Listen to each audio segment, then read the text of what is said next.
तो जो भी महत्वपूर्ण प्रश्न वस्तुनिष्ठ प्रकार के हम लोगों के पाठ्यक्रम संबंधित बनेंगे तो उन महत्वपूर्ण प्रश्नों पर हम लोग चर्चा करेंगे। तो जैसा कि जान रहे हैं कि हिंदी साहित्य की शुरुआत में सबसे पहला जो चीज़ आती है वह है कि हिंदी साहित्य के कौन कौन से ग्रंथ उपलब्ध हैं या कौन कौन से ग्रंथ लिखे गए। तो कुछ महत्वपूर्ण ग्रंथों पर नज़र डालते हैं। सबसे पहला ग्रंथ जो था वो गारसा दत्तासी का है। तो गारसा दत्तासी का ग्रंथ, यह ग्रंथ 1839 ईस्वी में आया और ये गारसा दत्तासी ने ये ग्रंथ हिंदी साहित्य के इतिहास का जो है वो फ्रेंच भाषा में लिखा। ठीक, और इनके ग्रंथ का नाम मिलता है इस्तवार द ला लिटरेतुर एंदुई हिंदुस्तानी। तो इनके ग्रंथ का नाम पूछा जा सकता है, इस्तवार द ला लिटरेतुर एंदुई हिंदुस्तानी। तो सबसे पहला जो इतिहास ग्रंथ आपके उसमें आया वो गारसा दत्तासी का है और गारसा दत्तासी ने इस्तवार द ला लिटरेतुर एंदुई हिंदुस्तानी, हालांकि ये ग्रंथ हिंदी भाषा में ना होकर किसमें था, फ्रेंच भाषा में ये ग्रंथ था। और एक बात और कि गारसा दत्तासी ने इसमें जो हिंदी के साथ साथ कुछ उर्दू के कवियों को भी रखा है और हिंदी और उर्दू कवियों का क्रम हिंदी के वर्णमाला के अनुसार ना होके अंग्रेजी की वर्णमाला के अनुसार है। जैसे ABCD के अनुसार इसमें ये चीज़ रखा गया है, उनके कवियों का क्रम जो रखा गया है, यानी कि जिन कवियों का नाम A से शुरू होता है वो पहले, फिर B से बा नाम वाले, इस तरीके से उन्होंने इसमें रखा हुआ है।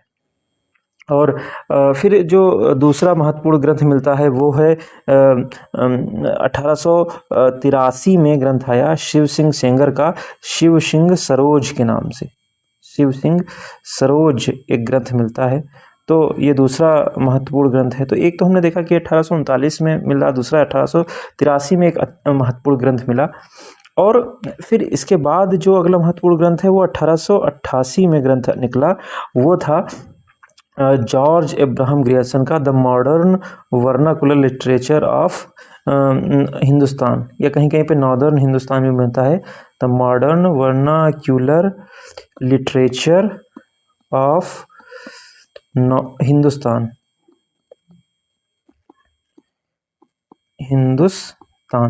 यह ग्रंथ 1888 ईस्वी में, और इस ग्रंथ की खास बात क्या है कि यह एशियाटिक सोसाइटी ऑफ बंगाल की पत्रिका के विशेषांक के रूप, माने कि एक मैगजीन के विशेषांक के रूप में यह ग्रंथ निकला था। तो और ये ग्रंथ क्या है कि यह ग्रंथ जॉर्ज ग्रियर्सन के द्वारा लिखा गया। ठीक है, और फिर इसके बाद अगला महत्वपूर्ण ग्रंथ पे अगर नज़र डालें तो एक मिश्र बंधु हुए श्याम बिहारी, सुखदेव बिहारी और गणेश बिहारी इनका नाम है मूलतः। मिश्र बंधुओं का तीन लोग थे बेसिकली ये, और इनके नाम थे श्याम बिहारी मिश्र, श्याम बिहारी, सुखदेव बिहारी और गणेश बिहारी मिश्र, ये इनका नाम था। इन्होंने मिश्र बंधु विनोद रचना लिखी और मिश्र बंधु विनोद रचना 1913 में लिखी गई। तो ये सब ऑब्जेक्टिव टाइप जो प्रश्न हैं, और इसमें ये था कि इसमें इन्होंने 4591 कवियों पर इन्होंने लिखा ये ग्रंथ, लगभग 5000 भी कह दिया जाता है, 5000 कवियों पर इन्होंने ये ग्रंथ लिखा। और उसके बाद जो अगला सबसे महत्वपूर्ण ग्रंथ है जो आपके काम का है वो है यह है कि 1929 में आचार्य रामचंद्र शुक्ल ने हिंदी साहित्य का इतिहास, असल में ये शुरुआत में ये ग्रंथ हिंदी साहित्य का विकास इस नाम से निकला था। हिंदी साहित्य का विकास इस नाम से हिंदी शब्द सागर की भूमिका में, हिंदी शब्द सागर की भूमिका के रूप में, यानी कि एक हिंदी शब्द सागर नाम का एक ग्रंथ था, उसकी भूमिका लिखी। वो भूमिका किसके द्वारा लिखी गई? आचार्य रामचंद्र शुक्ल के द्वारा। ठीक है ना, आचार्य रामचंद्र शुक्ल के द्वारा वह भूमिका लिखी गई। और ये भूमिका किस नाम से थी? हिंदी साहित्य का विकास के नाम से। और यही भूमिका आगे चलकर एक ग्रंथ जो बना वो किस नाम से बना? हिंदी साहित्य का इतिहास।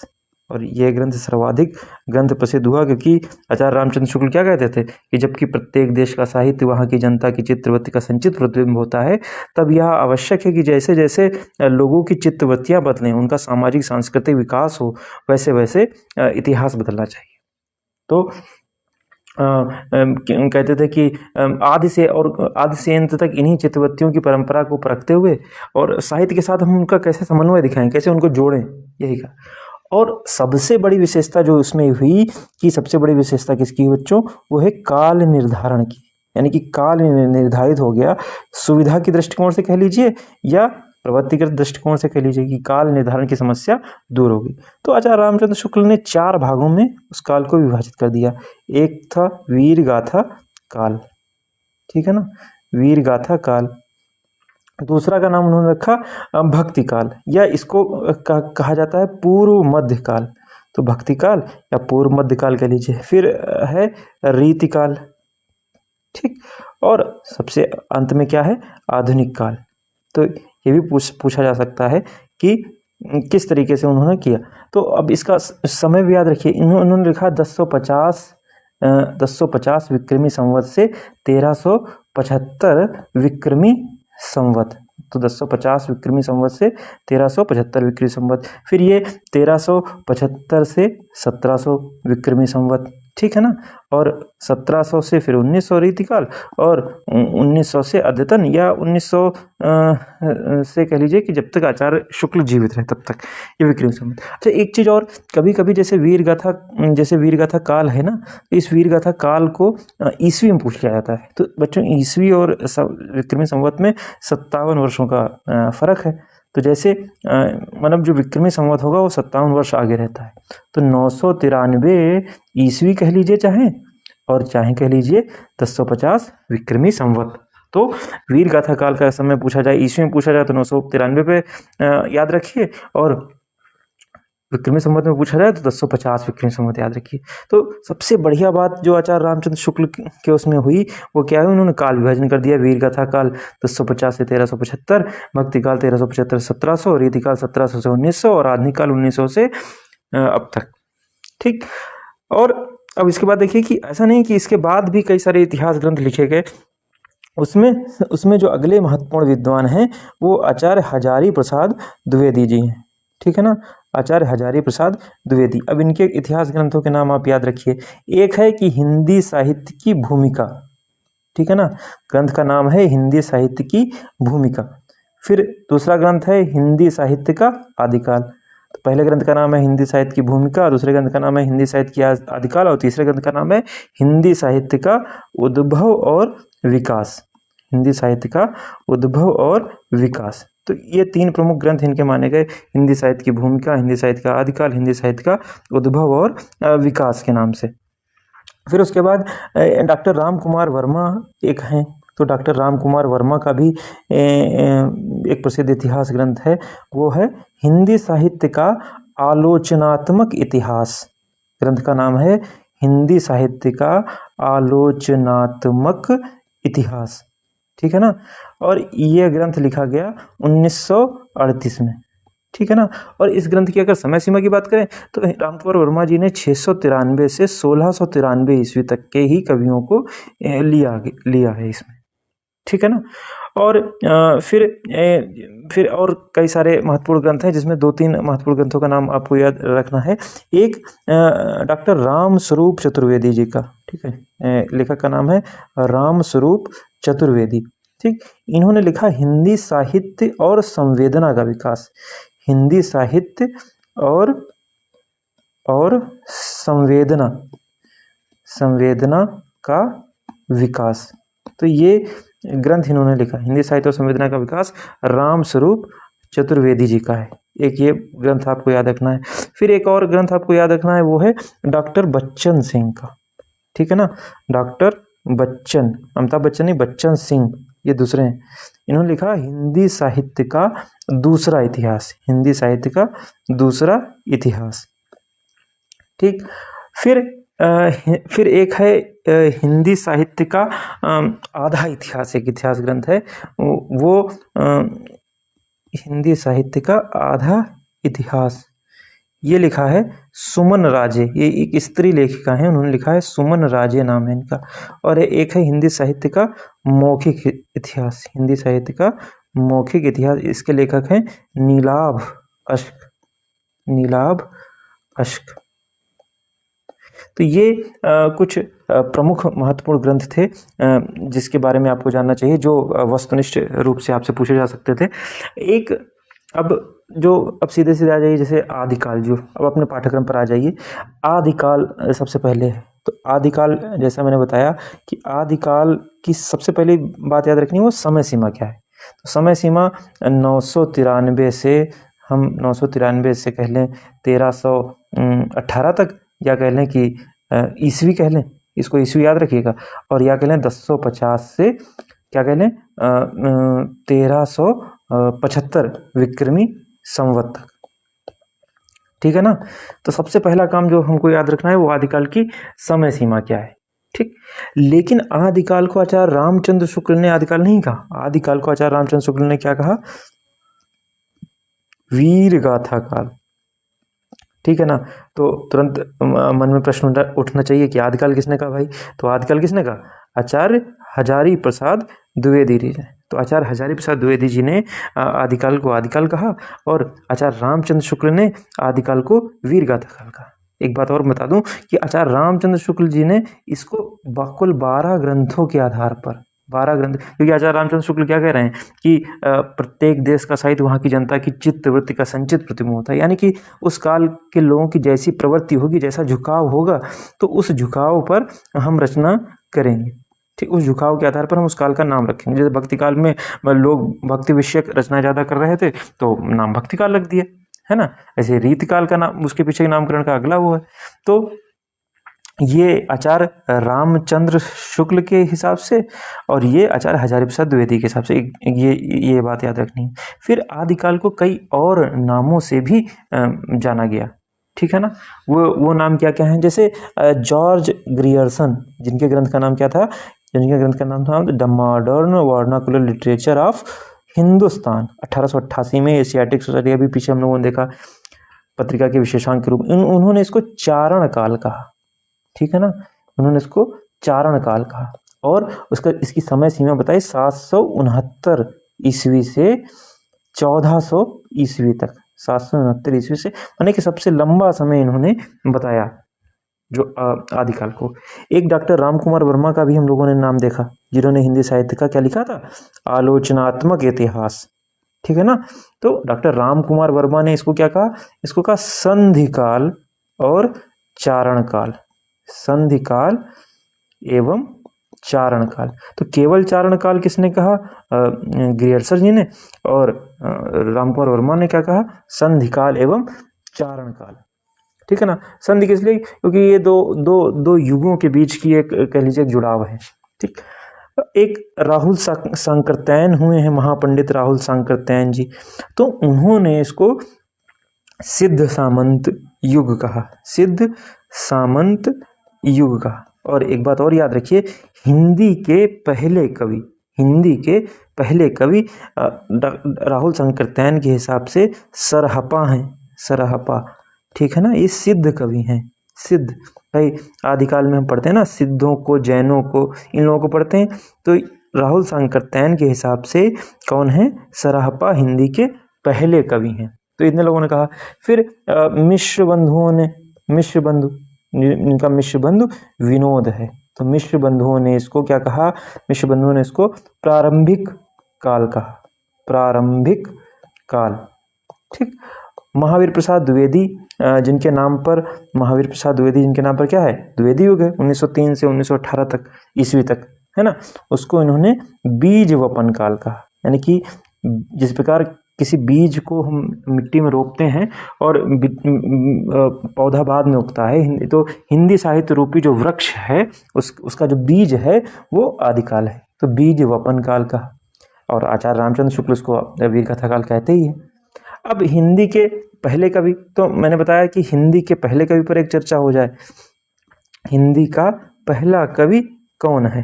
तो जैसा मैंने बताया सरहपा, सरयपाद या सरहपा, राहुल जी के अनुसार, राहुल सांकृत्यायन के अनुसार, ठीक। एक कवि हुए हैं पुष्य या पुंड भी उनको बोला जाता है। पुष्य या पुंड जो कवि हुए हैं वो शिव सिंह सेंगर, जिनका ग्रंथ कौन सा है, शिव सिंह सरोज जिनका ग्रंथ है, जो 1883 ईस्वी में लिखा गया। वो कहते हैं कि पुष्य या पुंड है। और आचार्य हजारी प्रसाद द्विवेदी जी जो हैं, हजारी प्रसाद द्विवेदी, वो किसको मानते हैं, वो अब्दुल रहमान या अद्दहमाड़, ठीक है ना, अब्दुल रहमान या अद्दहमाड़ इनकी, तो उनको वो मानते हैं। और एक हुए हैं गणपति चंद्रगुप्त, गणपति चंद्रगुप्त। तो गणपति चंद्रगुप्त किसको मानते हैं, ये मानते हैं शालिभद्र सूर्य को, शालिभद्र सूर्य को, ठीक है ना। तो ये जो बच्चों गणपति चंद्रगुप्त हुए, इन्होंने हिंदी साहित्य का वैज्ञानिक इतिहास लिखा है। ग्रंथ का क्या नाम है, हिंदी साहित्य का वैज्ञानिक इतिहास, और ये 2 भागों में इन्होंने लिखा है। तो हिंदी साहित्य का आलोचनात्मक इतिहास पूछे तो रामकुमार वर्मा, और हिंदी साहित्य का वैज्ञानिक इतिहास पूछे तो गणपति चंद्रगुप्त का। और ये जो शालिभद्र सूर्य है ना, ये जैन कवि हैं, ठीक है ना। जैसे सराहपा कौन है, सिद्ध कवि है ना, ये है सिद्ध कवि, ठीक है ना, नाथ और सिद्ध। तो ये शालिभद्र सूर्य हैं, ये जैन कवि हैं। और शालिभद्र सूर्य की एक अत्यंत प्रसिद्ध रचना हुई, वो है भारतेश्वर बाहुबली रास, भारतेश्वर बाहुबली रास, ठीक है ना, ये इनकी प्रसिद्ध रचना का नाम है। तो ये कुछ महत्वपूर्ण चीज़ें थी। अब एक चीज़ ये बताना है कि आदिकाल, देखो आदिकाल वीर गाथा काल आचार्य रामचंद्र शुक्ल ने नाम दिया, लेकिन उतना वो नाम प्रचलन में नहीं आ पाया, उतना उसको उतनी मान्यता नहीं मिली। आदिकाल का अगर वर्गीकरण करें तो आदिकाल के वर्गीकरण में कई सारी चीज़ें हैं। सबसे प्रमुख जो चीज़ है वो इसमें रासो साहित्य है, ठीक है ना, रासो साहित्य, जिसमें पृथ्वीराज रासो को हम लोग पढ़ते हैं, है ना, और आल्हा खंड को पढ़ते हैं, परमाल रासों को पढ़ते हैं, बीसल देव रासों को पढ़ते हैं। तो रासो साहित्य जो है ये सबसे प्रमुख चीज़ है। फिर इसमें हम लोग क्या पढ़ते हैं, इसमें हम सिद्ध की बात, सिद्ध साहित्य को हम लोग अध्ययन करते हैं। फिर इसमें हम जैन साहित्य का अध्ययन करते हैं, ठीक है ना, और फिर इसमें नाथ साहित्य का अध्ययन करते हैं, ठीक है ना। और इसमें 2 और कवियों का अध्ययन करते हैं, वो हैं, एक हैं विद्यापति और एक हैं अमीर खुसरो, ठीक है ना, एक विद्यापति और एक अमीर खुसरो। तो जैसे आपसे प्रश्न पूछ लिया जाए कि इनमें से आदिकाल के अंतर्गत कौन सा साहित्य नहीं है, तो एक रासो दे दिया गया, सिद्ध दे दिया गया, जैन दे दिया गया, एक कुछ और दे दिया गया। तो अगर आपको पता होगा कि आदिकाल के अंतर्गत किन किन चीज़ों का अध्ययन करते हैं तब तो ठीक है, और नहीं पता होगा तो नहीं लगा पाएंगे। तो अब सबसे पहले रासो साहित्य को ही लीजिए। रासो साहित्य में जो रासो शब्द है, इसके विषय में भिन्न भिन्न लोगों का भिन्न भिन्न मत है। अब इस कुछ जानते हैं। एक है आचार्य रामचंद्र शुक्ल, ठीक, आचार्य रामचंद्र शुक्ल, इसको रसायन रामचंद्र शुक्ल, आचार्य रामचंद्र शुक्ल इसकी रासो शब्द के उत्तर रसायन से मानते हैं। आचार्य हजारी प्रसाद द्विवेदी जी हैं, आचार्य हजारी प्रसाद द्विवेदी इसकी उत्पत्ति किससे मानते हैं, रासक से मानते हैं। और एक है आचार्य राम स्वरूप चतुर्वेदी, जिनकी पुस्तक का क्या नाम है, हिंदी साहित्य और संवेदना का विकास।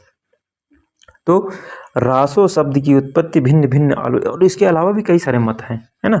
इसके अलावा तो आचार्य रामचंद्र शुक्ल उसकी उत्पत्ति रसायन से, आचार्य हजारी प्रसाद द्विवेदी रासक से, और राम स्वरूप चतुर्वेदी रस से मानते हैं। आचार्य हजारी प्रसाद द्विवेदी के मत को सर्वाधिक मान्यता मिली हुई है, ठीक है ना। अब इसमें कुछ जैसे प्रमुख ग्रंथों के बारे में आपसे पूछा जा सकता है, तो इसको मैं बीच बीच में बताता चलूँगा और जो मुझे याद आते चल। सबसे पहली बात इसमें क्या है, देखिए जो आदिकाल था, उस आदिकाल में क्या है, उस आदिकाल में वीरता परक रचनाएं हुई। कैसी वीरता परक, ठीक है ना। असल आदिकाल क्या था कि इसमें जो इसके जो वो थे ना, जो इसके कवि थे, वो कवि होने के साथ साथ क्या थे, अच्छे योद्धा भी थे, यानी कि कवि भी थे और योद्धा भी थे। तो कवि और योद्धा दोनों थे। तो राजा जब राजा युद्ध में जाता था तो ये उनके साथ क्या करते थे, युद्ध में ये भी जाते थे, युद्ध भी करते थे और कविताएं भी करते थे। तो सबसे दो आदिकाल की अगर प्रवृत्तियों पर हम एक दृष्टि डालते चलें तो सबसे पहली बात है कि वीरता परक रचनाएं लिखी गई इसमें, ठीक है ना।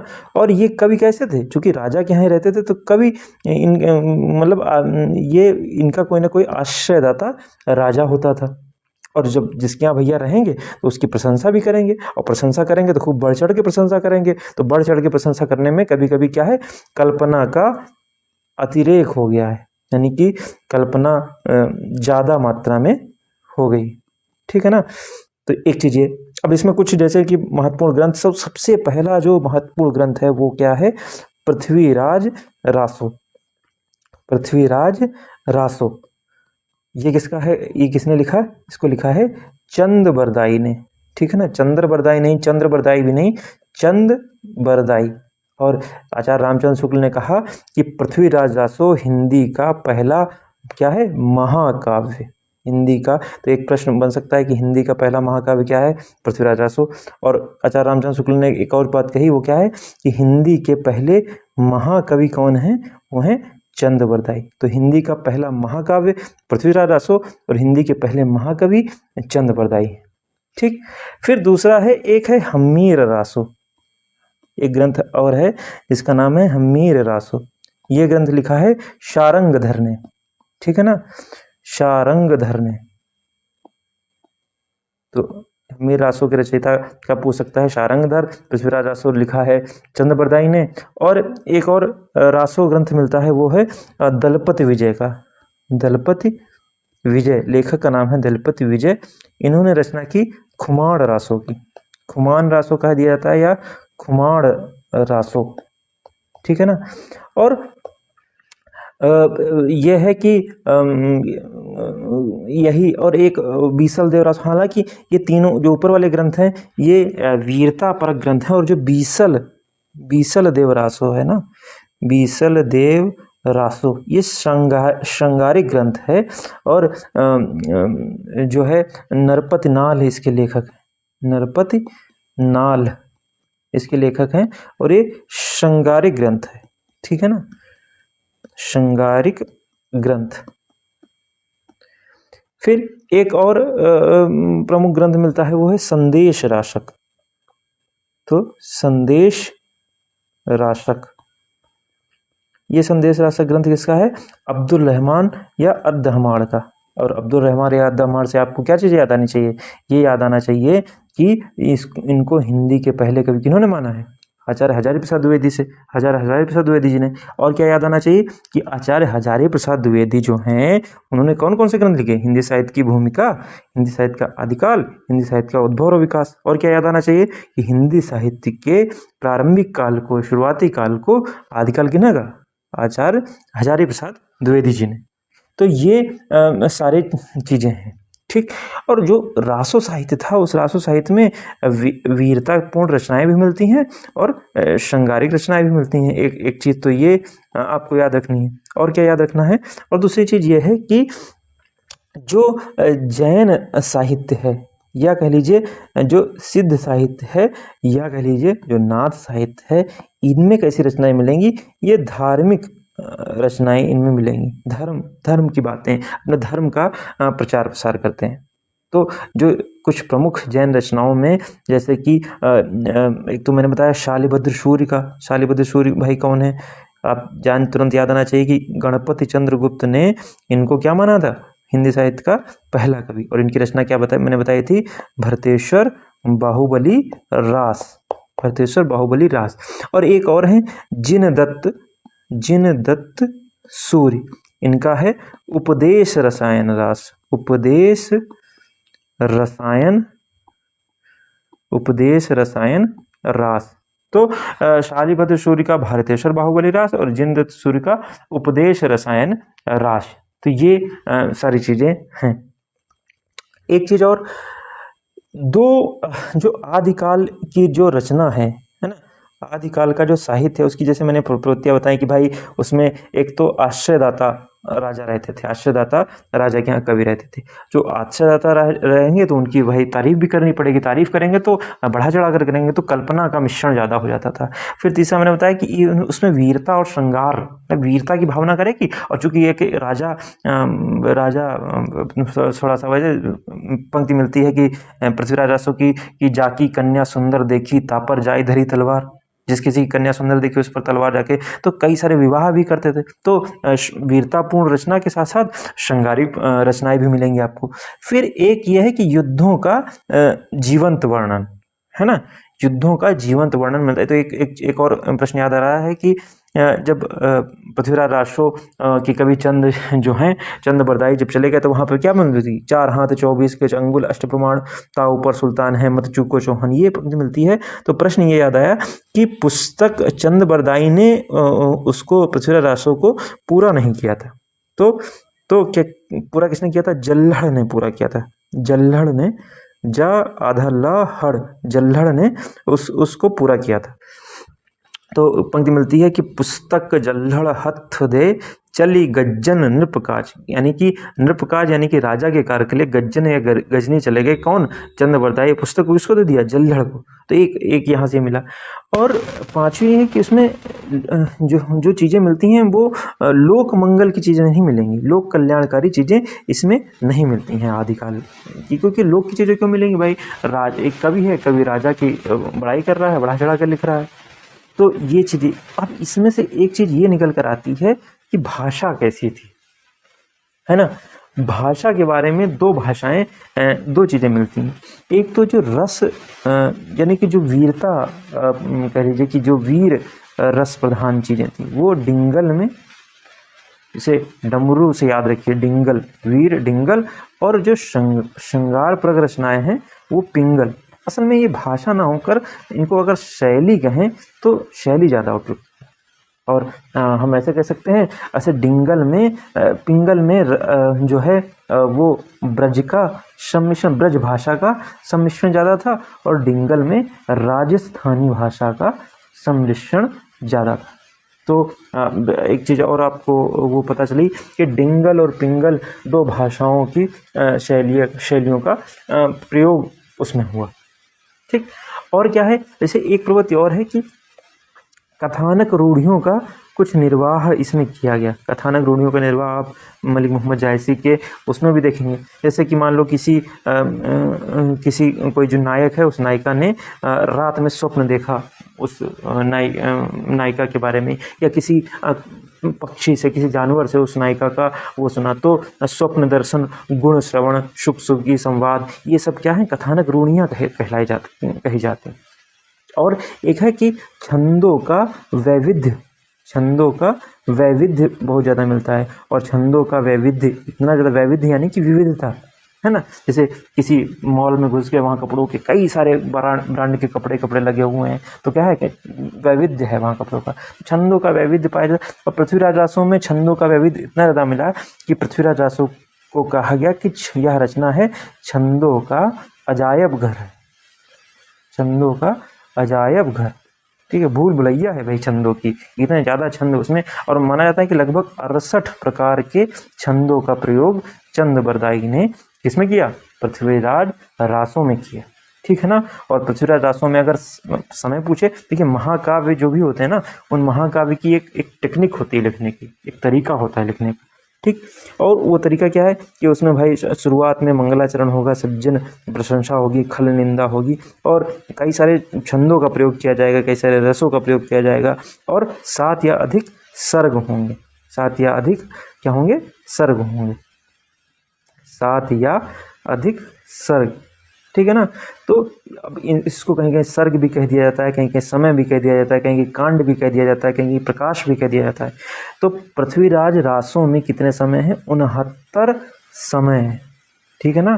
तो एक प्रश्न, बड़ा ही इंपॉर्टेंट प्रश्न कि पृथ्वीराज रासों में 69 समय। ठीक, अब ये हो गया। तो मैं ये बता दूं, ये पृथ्वीराज रासों में, पृथ्वीराज रासों में। और ऐसे ही मलिक मोहम्मद जायसी की रचना क्या है, पद्मावत। उसमें क्या है बेटा, उसमें 57 खंड हैं। ठीक है ना, उसमें 57 खंड है। और एक है, अब एक याद आ गया, कामायनी। कामायनी किसकी है? कामायनी है जयशंकर प्रसाद जी की। तो कामायनी में कितने हैं? 15 सर्ग हैं, ठीक है ना। तो रामचरितमानस में तो पता ही है 7 कांड हैं। तो ये मतलब ये कुछ जैसे कि याद आ गया। भारत भारती है, उसमें भारत भारती में भी 12 सर्ग हैं। भारत भारती ये रचना है, भारत भारती ये रचना है, नहीं भारत भारती नहीं, साकेत ये रचना है मैथिलीशरण गुप्त जी की। मैथिलीशरण गुप्त जी की ये रचना है, ठीक है ना। तो ये कुछ प्रमुख चीज़ें थी। अब जो अगली महत्वपूर्ण चीज़ है वो है सिद्ध साहित्य। सिद्ध साहित्य, सिद्ध साहित्य बेसिकली क्या है? मैंने बताया कि सिद्ध साहित्य धार्मिक आंदोलन था, और बौद्ध ज्ञान की जो बौद्ध धर्म की 2 शाखाएं हुई, एक हीनयान हुई और एक क्या हुई? महायान, ठीक है ना।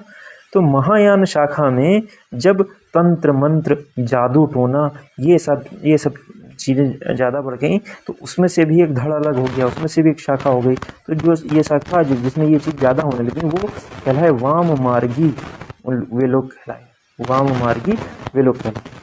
और उन लोगों में से कुछ लोग जिन्होंने अपनी उस चीज़ों का प्रचार प्रसार करने के लिए आगे आए और रचना की, तो उसको कहा गया सिद्ध कहा गया। और सिद्धों की संख्या कितनी बताई जाती है? 84, ठीक है ना। 84 सिद्ध बताए जाते हैं। और नाथों की संख्या अगर पूछी जाए तो 9 नाथ बताए जाते हैं। तो नवनाथ कहा जाता है और 84 सिद्ध कहा जाता है। तो कुछ प्रमुख सिद्ध जैसे हैं सरहपा हैं, शबरपा हैं, लुइपा हैं, कणहपा हैं, ठीक है ना। और सरहपा को तो मैंने बताया कि हिंदी का पहला कवि राहुल शंकर जी उनको मानते हैं, ठीक है ना। और इन्होंने क्या कहा? इन्होंने बड़े सारे भोगवादी प्रवृत्ति पर इन्होंने ध्यान दिया है, शारीरिक साधना पर, ठीक है ना। और इन्होंने वैदिक अनुष्ठानों, कर्म कांडों, इन सब चीज़ों का बड़ा ही विरोध किया है, ठीक। और एक चीज़ और प्रमुख बात है कि इनकी जो भाषा है उसको संधा भाषा कहा जाता है। यानी कि सिद्धों की भाषा पूछी जा सकती है। सिद्धों की भाषा जैसे उनके बारे में पूछा नहीं जाता है, कबीर की भाषा, कबीर वाणी के डिक्टेटर हैं, एक प्रश्न मिलता है। आचार्य हजारी प्रसाद द्विवेदी जी का एक कथन है। तो सिद्धों की भाषा में भाई पूछा जा सकता है कि सिद्धों की भाषा क्या है? संधा भाषा है, ठीक। तो यह है। अब नाथ साहित्य, ऐसे ही नाथ साहित्य भी अपना किस लिए है? धार्मिक प्रचार प्रसार के लिए है। और नाथ साहित्य के सबसे प्रमुख कौन है? जो है गोरखनाथ इनके प्रवर्तक माने जाते हैं, गोरखनाथ। और गोरखनाथ के गुरु का क्या नाम है? मत्स्येंद्र नाथ, ठीक है ना। गोरखनाथ के गुरु का क्या नाम है? मत्स्येंद्र नाथ, ठीक। और नाथों की संख्या तो मैंने बताई थी 9। और नाथ किस लिए प्रसिद्ध थे? अपनी कह लीजिए कि एक तो हठ योग के लिए माना जाता है, ठीक। यानी कि नाथों ने योग साधना के बल पर अपने नाथ साहित्य का प्रचार किया। और हठ योग भी बड़ा महत्वपूर्ण है। हठ योग में हा का अर्थ है सूर्य से और ठा का अर्थ है चंद्रमा से। तो इनका कहना है और इन्होंने क्या कहा? इन्होंने कहा कि शरीर में 2 नाड़ियाँ होती हैं, एक इड़ा नाड़ी होती है और एक पिंगला नाड़ी होती है, इड़ा पिंगला। तो कह रहे थे, इनका कहना था कि सूर्य और चंद्रमा को मिलाने में या इड़ा और पिंगला को मिलाने में उनकी शक्ति को एकाकार करके इड़ा और पिंगला के मध्य एक अन्य नाड़ी होती है जिसको सुषुम्ना नाड़ी कहा गया। उस सुषुम्ना नाड़ी से अपने विचारों को ऊर्ध्वगामी बनाने का इन्होंने बताया, इन्होंने हठ योग। तो आप लोग इतना जानिए वस्तुनिष्ठ के दृष्टिकोण से कि हठ योग किसका है? नाथपंथियों का, नाथ लोगों का। और हठ योग में हा का अर्थ है सूर्य और चंद्रमा या इड़ा और पिंगला नाड़ी। इड़ा और पिंगला नाड़ी को मिलाकर सुषुम्ना नाड़ी से अपने विचारों को ऊर्ध्वगामी बनाया जाता है, ठीक। और इन्होंने क्या कहा? इन्होंने कहा कि जो है षट चक्र भेदन। इन्होंने कहा कि उसको कैसे प्राप्त किया जा सकेगा? षट चक्र भेदन करके। तो षट चक्र भेदन करके अपने जो कह लीजिए जो सुरत निरत की भावना इन्होंने दी, और कह लीजिए जो परमात्मा की प्राप्ति है ना, इस संसार से मुक्ति जो है वो षट चक्र भेदन के माध्यम से इन्होंने कहा कि कर सकते हैं। तो षट चक्र भेदन जो किससे जुड़ा है, नाथ साहित्य से। फिर जैन साहित्य, जैन साहित्य में दो रचनाएं तो मैंने बताई ही थी, एक जिनदत्त सूर्य की उपदेश रसायन रास और एक शालिबद्ध सूर्य की भरतेश्वर बाहुबली रास। तो जैन शब्द बना है जिन, ठीक है, जिन का अर्थ है विजय प्राप्त करने वाला, ठीक, विजय प्राप्त, महावीर स्वामी को भी कहा जाता था जिन, विजय प्राप्त करने वाला, ठीक। और कुछ महत्वपूर्ण कृतियों के अगर नाम दें तो एक महत्वपूर्ण कृति निकल कर आती है स्वयंभू की, स्वयंभू की, ये इस कृति का नाम है पौमचर्यू, पौमचर्यू। और आपको ये भी जानना है कि ये जैन रामायण है, यानी कि राम के चरित्र पर आधारित है, लेकिन जो जैन कवि ने लिखी, पौमचर्यू, ठीक। और एक है पाहुड़ दोहा रचना है, ये इसके लेखक है राम सिंह, राम सिंह इसके लेखक हैं, और रचना का नाम है पाहुड़ दोहा, ठीक है ना। और एक और रचना है वो है पुष्पदंत की, वो है णय कुमार चरियू, पुष्पदंत की रचना है णय कुमार चरियू, ठीक है ना। एक और है कि ये जो पौमचर्यू है इसके कारण क्या कहा जाता है स्वयंभू को, अपभ्रंश का वाल्मीकि, अपभ्रंश का वाल्मीकि, यानी अपभ्रंश क्या है, अपभ्रंश भाषा है, तो अपभ्रंश का वाल्मीकि इसको कहा जाता है स्वयंभू को, किस रचना के कारण, पौमचर्यू के रचना के कारण। दो महत्वपूर्ण रचनाएं हैं, वो है एक तो हेमचंद्र की रचना है, हेमचंद्र की रचना है। हेमचंद्र जो है व्याकरण थे, यानी कि व्याकरण के ज्ञाता थे, इनकी एक रचना है सिद्ध हेम शब्दानुशासन, शब्दानुशासन। और एक रचना है कुमार पाल चरित। एक और कवि हुए हैं वो है वो उनका नाम नहीं याद रहा, उनकी रचना है कुमार पाल प्रतिबोध करके। तो हेमचंद्र की जो सर्वाधिक प्रसिद्ध रचना है वो सिद्ध हेम की एक व्याकरण ग्रंथ है, ठीक है ना, व्याकरण ग्रंथ है। और ये हेमचंद्र जो थे वो सिद्धराज जयसिंह के यहाँ दरबारी थे, सिद्धराज जयसिंह के यहाँ ये क्या थे, दरबारी थे। और जैन जो कवि हैं उन्होंने वो इतनी उनकी रचनाएं जो हैं वो नैतिकता से भरी हुई या नैतिक उपदेशों के प्रचार प्रसार के लिए, नैतिक उपदेशों के प्रचार प्रसार के, ठीक है ना। तो ये है। अब इसके बाद कुछ अन्य जो फुटकल रचनाएं हैं जिसको लौकिक साहित्य भी कहा गया, तो उसमें उसकी कुछ रचनाएं हैं। जैसे एक अत्यंत प्रसिद्ध रचना है वो कुशल लाभ की रचना, कुशल लाभ, लेखक का नाम है कुशल लाभ। इनकी रचना है ढोला मारू रा दूहा, ये दोहा ग्रंथ छंद में लिखी गई है और राजस्थानी भाषा का इसमें प्रभाव है, ठीक। बेसिकली कि कुशल लाभ ने इसको बाद में संग्रहित किया, ढोला मारू दोहा। वैसे कल्लोल कवि एक हैं, उन कल्लोल कवि की रचनाएं मिलती है, लेकिन जो संकलन किया, संग्रहकर्ता किया वो कुशल लाभ। तो कभी कभी कुशल लाभ भी विकल्प में दिया रहता है और कभी कभी कल्लोल दिया रहता है। कुशल लाभ अधिकांश का ज़्यादा मिलता है, ठीक। और एक रचना जो प्रमुख है वो है रोड़ा कवि की रचना है, वो है राउल वेल, कवि का नाम है रोड़ा या रोड़ा, इनकी रचना है राउल वेल। तो राउल वेल जो रचना है, और राउल वेल एक चंपू काव्य है, चंपू काव्य होता है जिसमें गद्य व पद्य मिश्रित होता है, यानी कि गद्य और पद्य मिश्रित रचना जो होती है वो राउल वेल है।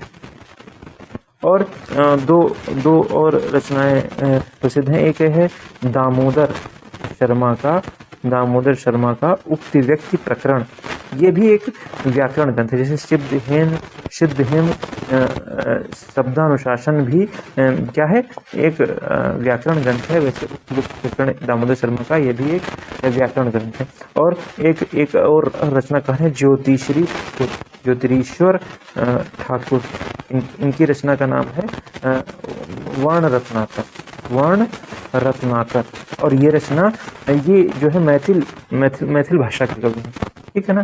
तो वर्ण रत्नाकर, तो ये कुछ महत्वपूर्ण चीज़ें थीं जो वस्तुनिष्ठ दृष्टिकोण से आदिकाल के बारे में है। इसके बाद क्या है, इसके बाद जो अब पाठ्यक्रम में लगे हुए कवि हैं, जैसे गोरखनाथ हैं, विद्यापति हैं, अमीर खुसरो हैं, उनके बारे में क्या क्या बन सकता है वस्तुनिष्ठ तरीके से, वो देखें।